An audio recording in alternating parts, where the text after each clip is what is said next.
Good afternoon, everybody. And to close out this day of talking about identity, if you've been with us during our previous conversations, and especially the one just before financial inclusion, we had the privilege of listening to some of the opinions that Pablos Holman has shared with us. A little bit of poking the tiger, definitely some interesting thoughts around our data and our identity and being out there. He's going to talk to us now about a form of security, what future security looks like in context of identity. I would like to turn the time over immediately to the hacker, Pablos Holman. Hey, thank you. So, any other hackers here? No? What kind of industry is this? Okay. So I have a zillion things I want to show you. We're going to kind of dive into the state of the art of how some of these attacks play out, and I want to make some comments about my opinions about that and what you should do about it. So this is basically my childhood in one slide. I grew up in the cold, in the dark, in the basement in Alaska with that thing, and I learned a lot about what all the little ones and zeros are doing, because this is a piece of shit computer, and then basically all you can do with it is reboot it. In those days, there wasn't even like a spreadsheet or anything. All you could do was like assembly language and crash it.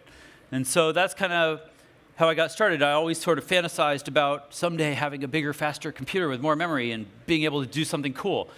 And I got lucky because it worked, and eventually computers did get useful. And then they got really scary because now we put them everywhere and they have problems.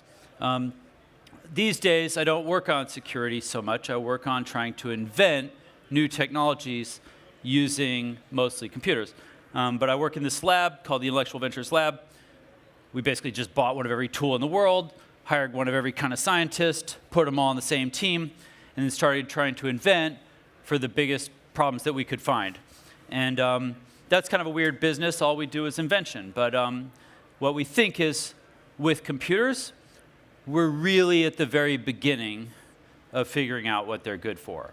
And so all the scary stuff that we've seen, we're just getting started. I always like to show off my buddy Sammy, who's all kind of a famous computer hacker.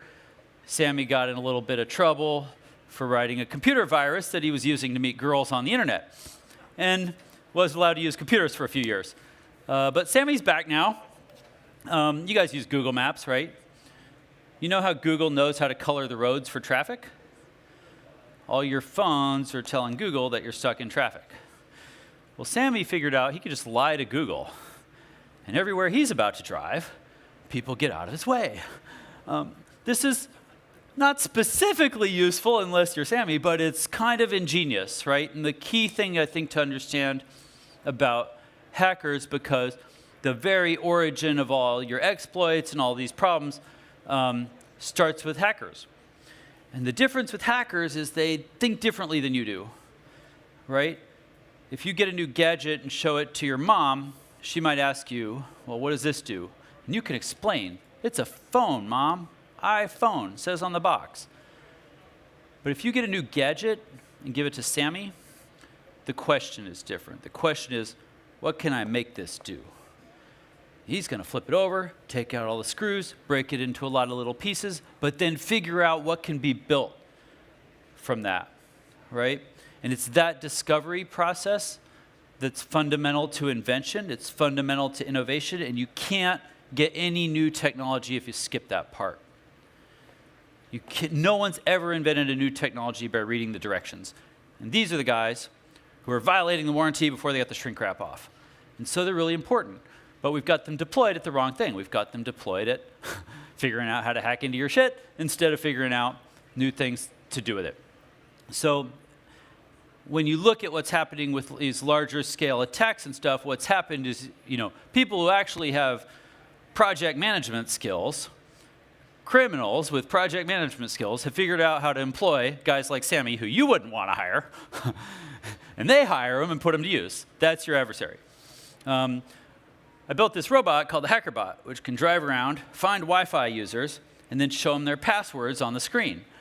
This is what hackers do for fun on weekends. You guys use keys like this to open your car, right? Bloop. Well, kids will drive through a Walmart parking lot and click open, open, open, bloop. Eventually, you'll find another car, like yours, different color, with the same key code. Now, giant random numbers are free. You can have as many as you want, but the auto industry hasn't figured out that yet, right? So they're still reusing numbers. Kind of dumb, right? For one manufacturer, we figured out how to just manipulate the key so I can just drive by the dealership and open them all at once. Bloop. But what happened? This industry switched from being an auto industry to more like an iPhone on wheels industry, right? They don't understand that they've just put computers in their product, and they inherit all these wonderful features and things, but they also inherit the problems. And that's amazing for you and me because it makes us prescient about the future of almost every industry, right? Because we're putting computers aggressively everywhere we can. And we know what that looks like. There's no system update in your car. They're going to roll them in and swap out a part in a recall. Your next car will have system update, right? Because we're learning from that. Now, what's inside there? Used to be a TV industry. Now, it's more like a power supply and computer chips. You know, in your pocket, power supply, computer chips. In your Tesla, power supply, computer chips, and some wheels to make it more fun, right? This is every industry is becoming computers. And we know a lot about how this plays out. We've seen all this before. If there's anything you get working in computer security, it's a deep sense of déjà vu. This is probably the last mechanical thing you use every day, right? Besides like a fork. And we're going to put a computer chip in there, probably going to put one in your fork, right? You guys use these like USB flash drives, right? Mine's kind of like yours, except that while you're printing my spreadsheet for me, it's just making a handy little backup of all your documents, your browser history, your cookies and passwords. They're in a little hidden folder on there in case I ever need it. I like to print logos on these things, you know, Equifax, and then just leave them laying around and see what falls in my lap. No. Watch out for this stuff. Credit cards are a great example that we can learn from. We know they're secure, right? Waitress can take a pencil rubbing of a credit card. This is the new credit card I got a few years ago. It came in the mail with a letter explaining how it was my new secure credit card. And I got really excited about this because I don't usually get secure stuff in the mail. It's supposed to be secure because it has RFID in it. Somebody put a computer chip in a credit card. How improbable is that?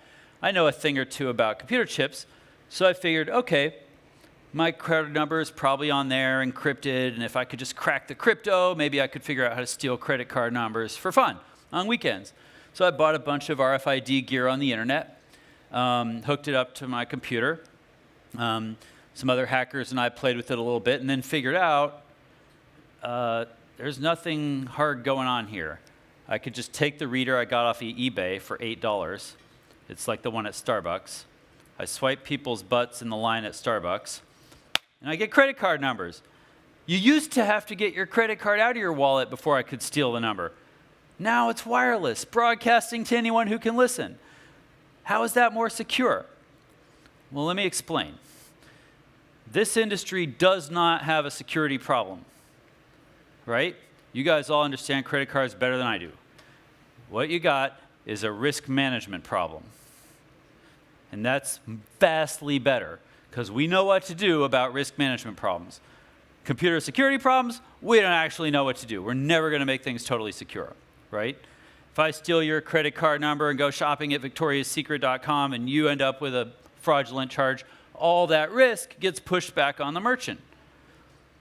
I don't lose anything, you don't lose anything, your bank doesn't lose anything, Visa, MasterCard, American Express don't lose anything. All the risk is pushed onto the merchant. That's a functional model. Billions of dollars a year in fraud, and we're fine with it because the risk is managed. So whenever you think you have a security problem, you should try to reclassify it as a risk management problem because we know what to do about those. Okay, I'm talking really fast because I got a lot to share. I want to talk through a couple of the historical cases, not from the financial industry, about how these attacks have gone wrong at a large scale. Now, we're not talking about simple, fun stuff that hackers can do. We're not talking about the opportunistic stuff online. These are targeted attacks. So you guys remember a few years back now when Google said they were going to pull out of China because they thought the government was attacking them? It was because of this botnet called Aurora. So Aurora at the time was the biggest botnet that had been created. And what it was doing is infecting computers all over the place, acting like a normal botnet. You could use it to go steal credit card numbers off of people's laptops and things. But some friends of mine started looking around and figured out where the command and control machine is. So every botnet has a machine whose job is to give orders to all the bots, right? So we found the command and control machine and then hacked into the command and control machine. Now when you do that, you don't shut it down because then they just build a new one and kick you out, right? You hide. If I get into your computer, the last thing I'm going to do is shut it down. I'm going to sit there and hide. And then I'm going to watch and see what I can trade on, right? So in this case, the guys who were controlling Aurora, we watched what they did. And here's what they were doing. They would go into one of the bots inside. So these are compromised computers. It's your computers, basically, in every company in the world. You know, there's one in every company, let's say, right? They would go back through it and use that as a Trojan horse to get into the local network in a company. But then what they would do is use that one to steal the credentials of software developers in the company. And then they could use those credentials to check code in to the code repository within those companies. So what they're doing is planting holes in software that hasn't shipped yet. So when you get the new gadget on the shelf in the shrink-wrapped box, it comes certified pre-owned by hackers. This is very strategic, very forward-thinking planning, right? We'd never seen that before. That's how sophisticated this hacking is.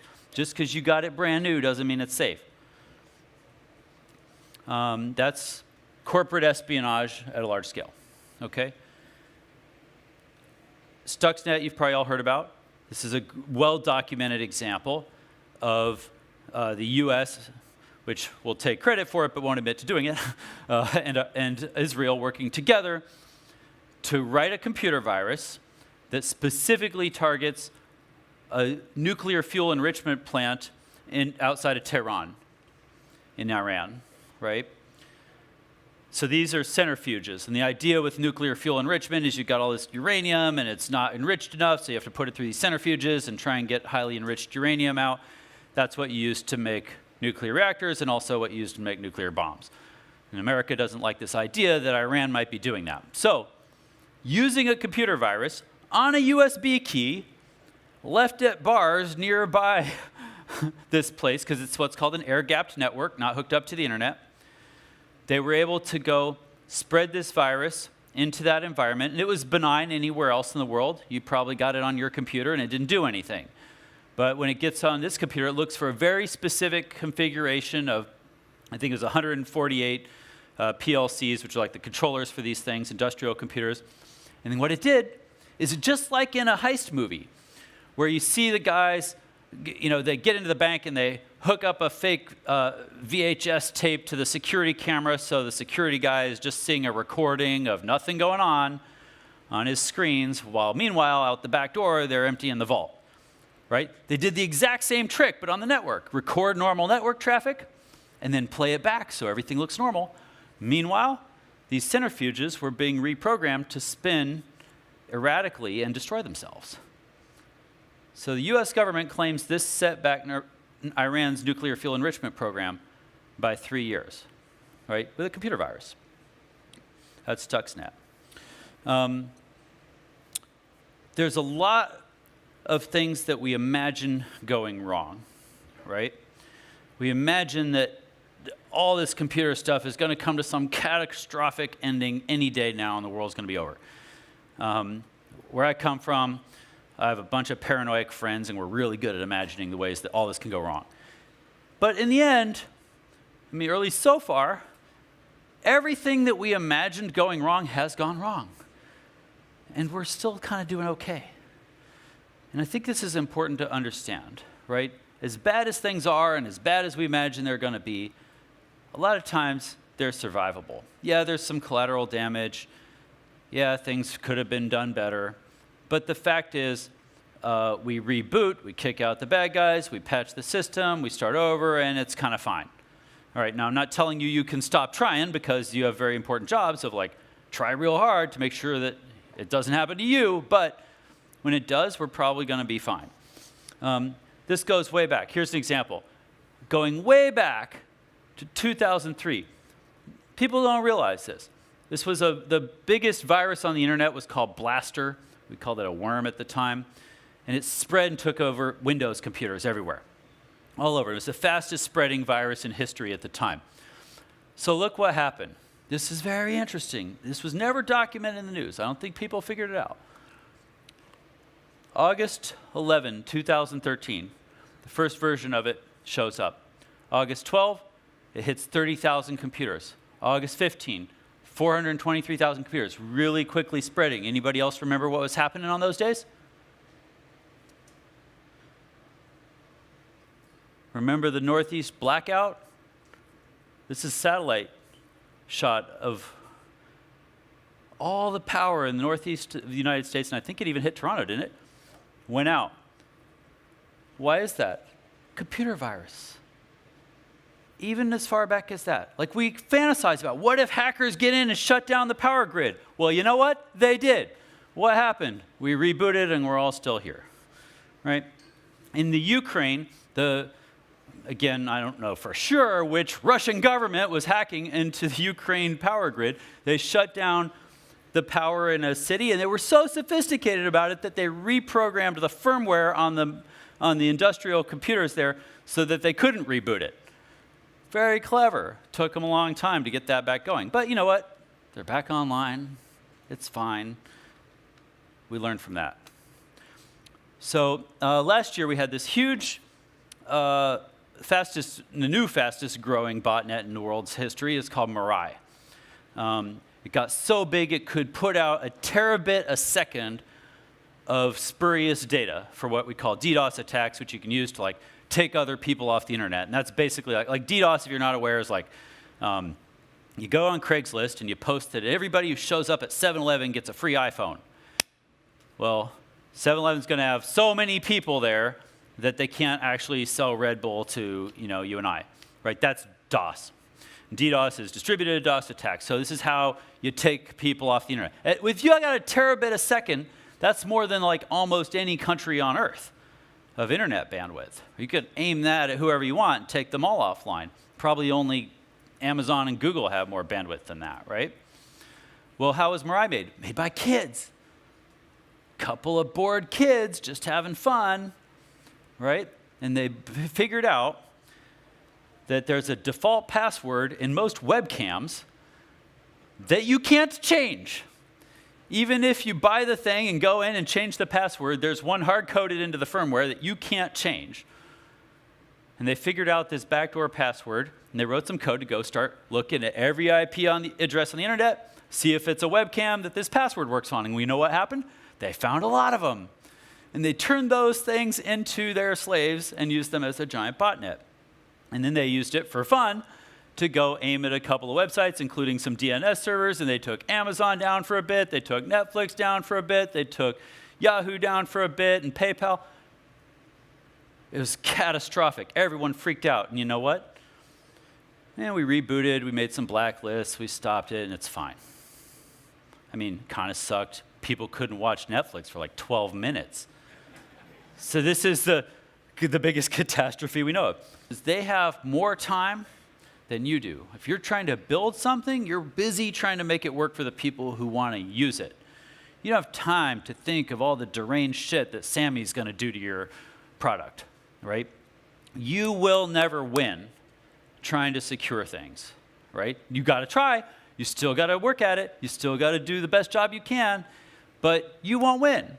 You'll never make things totally secure. So you should assume that you're compromised and act accordingly. Most of your laptops already owned, right? Why? Because you got a browser that runs Adobe Flash, Adobe PDF, and Java. And all these are riddled with security holes. These days, hackers, they make an exploit that runs in Flash. You load it into an advertisement banner. You upload it to the ad networks, and they send it out to millions of computers around the world for you. And it takes over, loads some zombie code, turns your computer into a bot in a botnet, starts phoning home, and you don't even know what's going on because you don't have detection for this. You don't know. And mostly it's benign.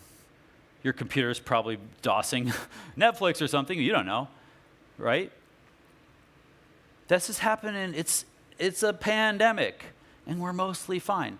Now, I'm trying to give you mixed messages. One is, we're mostly fine, and the sky is falling, and you should freak out.